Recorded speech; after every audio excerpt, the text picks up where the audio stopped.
জয়গুরু জয়গুরু জয়গুরু। নীলাচলে ঠাকুর নিগমানন্দ চ্যানেলের পক্ষ থেকে সকলকে জানাই জয়গুরু সম্ভাষণ। আশা করি শ্রী শ্রী ঠাকুর মহারাজের কৃপায় আপনারা ভালো আছেন, সুস্থ আছেন। আজ আমরা আলোচনা করব শ্রী ভগবৎ প্রেম। ভক্তিশাস্ত্রে ক্ষুধা, তৃষ্ণা বা পিপাসার সাথে শ্রী ভগবৎ প্রেমের তুলনা করা হয়েছে। ক্ষুধা এবং তৃষ্ণা পেলে খাদ্য পানীয়ের অনুসন্ধানে মন যেমন উৎসুক হয়, খাদ্য পানীয় না পেলে যেমন ভীষণ কষ্ট হয়, তৃষ্ণার ক্ষেত্রে দেখা যায় এমন এক সময় আসে যে পানীয় বস্তু না পেলে জীবন যায় যায় অবস্থা।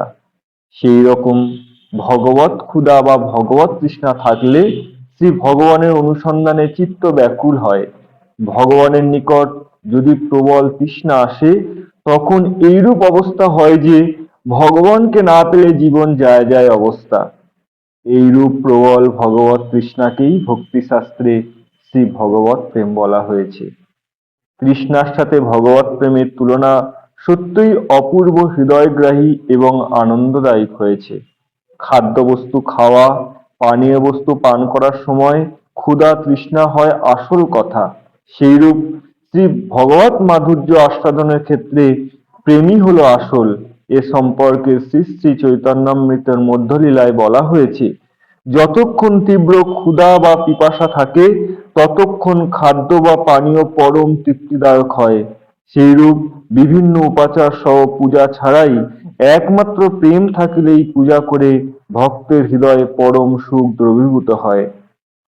ক্ষুধা তৃষ্ণা না থাকলে উৎকৃষ্ট খাদ্য পানীয় বস্তু নিকটে পেয়েও খেতে বা পান করতে মন চায় না, খেলেও তৃপ্তিদায়ক হয় না।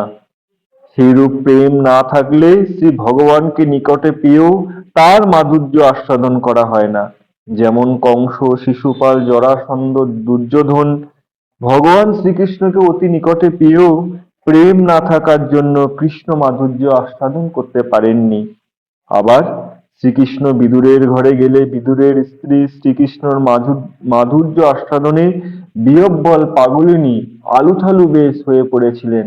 তিনি যে কৃষ্ণ প্রেমে উন্মাদিনী। জগতে দেখা যায় খাদ্যবস্তু পানীয় অরুচি হলে ডাক্তারি তার বিধান আছে, ঔষধ খাইলে ক্ষুধা তৃষ্ণা ফিরে আসে। সেইরূপ জীবের শ্রী ভগবৎ প্রেম লাভ করতে হলে ভক্তি শাস্ত্র সমূহ তার বিধান আছে।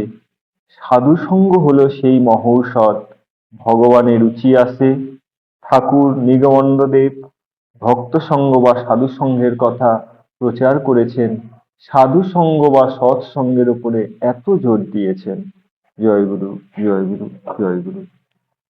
যদি আপনাদের আমার উপস্থাপনা ভালো লেগে থাকে তাহলে অবশ্যই একটা লাইক ও শেয়ার করবেন, আর নতুন নতুন উপস্থাপনা শোনার জন্য চ্যানেলটি সাবস্ক্রাইব করবেন।